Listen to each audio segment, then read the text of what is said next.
What's up YouTube, NCG here, bringing you a Magical Musket Windwitch deck profile.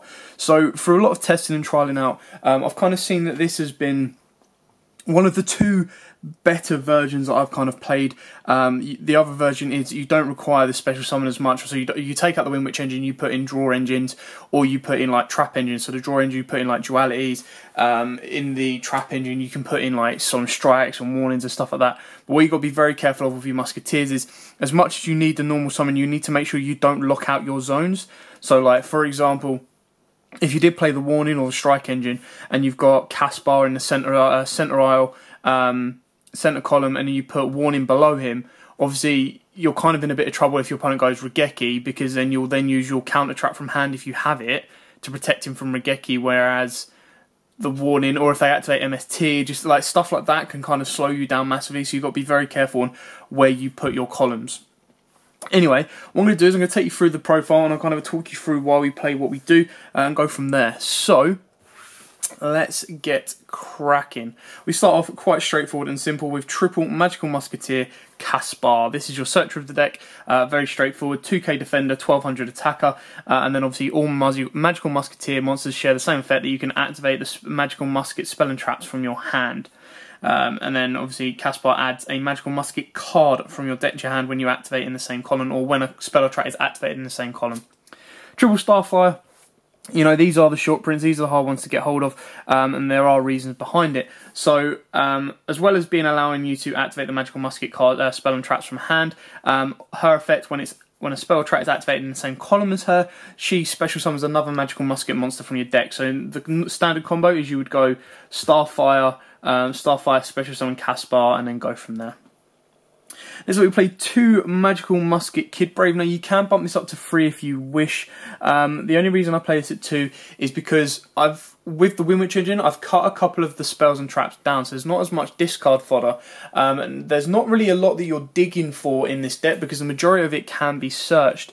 So the drop 1 and draw 2 is probably more extending. It's just to, you know, take your hand from a 1 card to a 2 card, which obviously in your opponent's turn can help you out a bit. The one Doc, now you can bump Doc up if you want. He's probably one of the few that you can bump up, purely because he lets you recycle your Magical Musket cards from your graveyard to your hand, which is really, really important. And obviously he completes the trinity of Caspar, Kid Brave, and himself for Ties of the Brethren. And then finally I play the one Magical Musketeer, Calamity. She's better off later game. You don't really want to open her up. She's a better later game, because then she can revive from your graveyard. She special summons a Magical Musket monster from your graveyard in defense position. So again, there's a nice little combo of her, which is pretty much the exact same as Starfire, as you'd have her on the board, activate in the same column, bring back Caspar, and then go from there. So she can do quite a bit for you as well. So obviously that's kind of it. I don't play the other one purely because I don't play the other 2. I don't play Ezekiel because he's a little bit slow in this build, and he's not.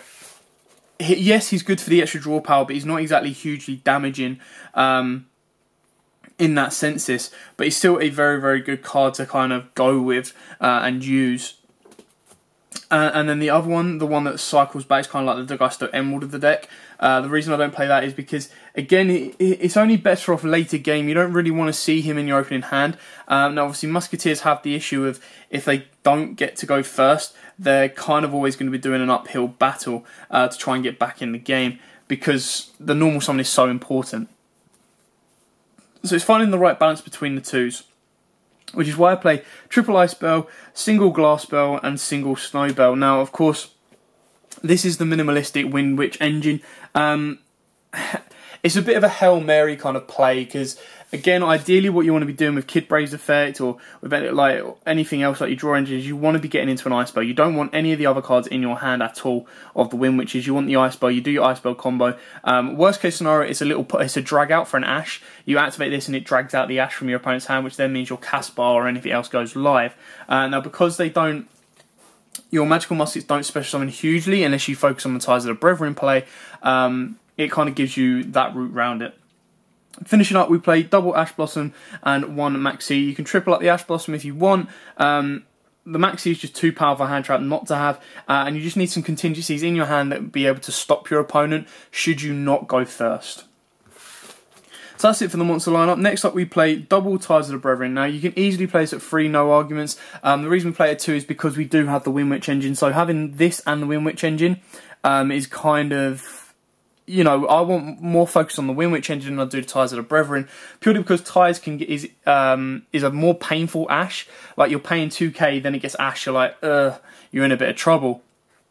So I'm only playing this at 2, but to kind of counteract that, I'm also playing 2 double summon. Now again, this is only if you end up with multiple monsters in your hand, but it can in turn help you go into a couple of synchro plays and a couple of rank 3 plays as well. If you don't special summon out your Windwitches, you can normal summon them out and kind of make your plays from there.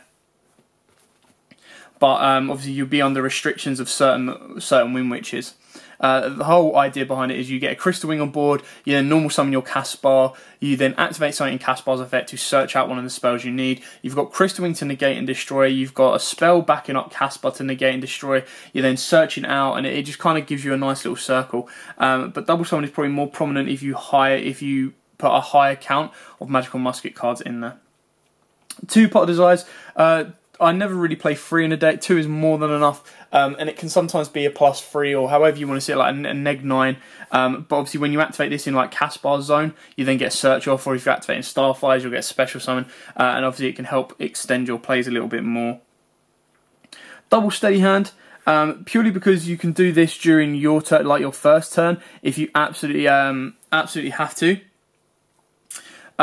But of course you don't really want to be drawing. It's just if you open up this with no other monsters, or like only one Magical Musket card and you want something else rather than this, it can help out massively.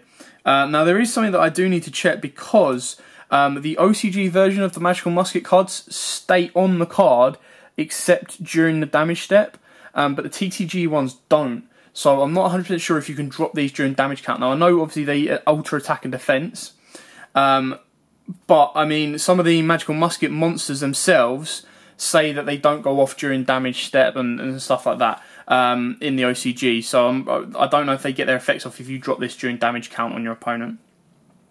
Double Magical Musket Crossfire. You can play 3 of this. Not really an issue with that. The only reason I play 2 is because I want to keep the deck to like 41. I ideally want to get it down to 40. And they're all really, really good cards. But because they're searchable and you can recycle them with Dock, it's not the end of the world. Triple Toon Table of Contents. Now the reason we play Toon Table of Contents in this deck is because it's not once per turn and it replaces itself. So you can activate this in one column, search out the second copy, use that one, then search out the third copy, use that one, and then if you really, really have to, you get to the 1 Toon World. Now, Toon World's not ideal. The reason I play this in the deck is because I do play Breaksword as well, so it's a nice easy target to kind of pop Toon World or pop another while keeping Breaksword on the board. Other than that, it's just for a 4th kind of search. Not that you'd ever really go through 4 of these, but sometimes is if you do, you've got it there as a fallback as well. Otherwise, it means 2 cards are then dead in your deck. These 2 are dead after you've used these, and especially off the Pot of Desires as well. So it kind of helps out. And then the final traps, of course, the Regeki, because not only would you then get a board wipe, you then either get a special summon, a search, or a revival. And then the 1 Upstart Goblin, because it will be a +2 if you activate him in Caspar. And of course, you can use it under multiple of your Magical Muskets. Traps, we play triple Magical Musket Last Stand. You know, straightforward on this one. Negates an opponent's activated spell or trap card while you control a Magical Musket, which is really, really nice. And it's a counter trap you can drop from hand, which is busted as hell. Triple Desperado, you know, target 1 face-up card on the field and pop it. Really, really nice disruption during your opponent's turn. And then I like to play the 1 Magical Musket Fiendish Deal, because if I have this in my hand and my opponent tries to Ghost Ogre me, and obviously what you need with your Magical Muskets is the board presence. Like, it's alright searching and stuff, but if you don't have a monster for you to activate your spells and traps from hand, you know, it kind of sucks. So you can chain this to Ghost Ogre and protect. Again, because it's continuous, it locks out your zone, but that's what Breaksword's there for, to kind of clear these out and go again. And then if your opponent tries to destroy this, you get another search as well. You don't have to play that one, that's just a personal choice of mine. Like, if my opponent activates Regeki, I can drop that. If anything that's going to destroy a Magical Musket, I can do that with. For the extra deck, we play the 1 Deco Talker, the 1 Akeshic Magician for our Link monsters. You don't rely on the extra deck that much. It is literally the only reason you go into the extra deck is for your Windwitch engine, which is your Crystal Wing and Clear Wing.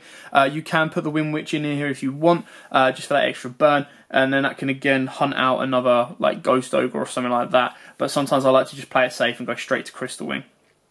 I've got the one that's Stardust Charge Warrior, because if I open up with 2 Ashes and a level 3 monster, even if it's a Windwitch monster and I've been ashed, I still have the option to go into Stardust Charge, draw another card, and then if I have the ability to get a magical musket on board, that draw could mean everything to me.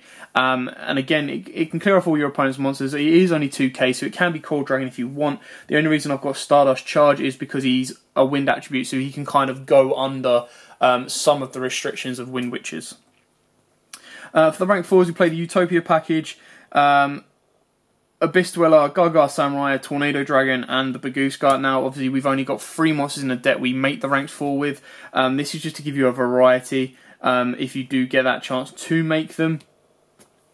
But Bagooska is obviously your stall out, and your Samurai is for your game, and so is your Tornado Dragon to deal with back row. And obviously, with Bagooska, the best thing about having him on board is it negates activated effects, so you can still activate your spells and traps from hand. It just means you won't get the search or the special summon or stuff like that, but he's a nice little stall out for if you need to get more cards in your hand. The 1 Breaksword, the 1 Wind-Up Zenmaya's, the 1 Super Quantum Mech Beast Grand Pulse, and the 1 number 30 Acid Golem. Now again, you don't have to play these. You can play Reaper targets if you really want to. This deck can easily run Reapers because again, it doesn't rely on the extra deck as heavily, so you just make a bit of a staple, extra deck. But other than that, that is it for the deck profile. It's a different way of running the magical muskets. Like I said, there is a trap variant and stuff like that, or you can focus more on the hand traps. You just need to have the ability to outdo your opponent if you end up going second, and make sure they can't put anything on board that will stop you getting your normal summons off or any of your effects off.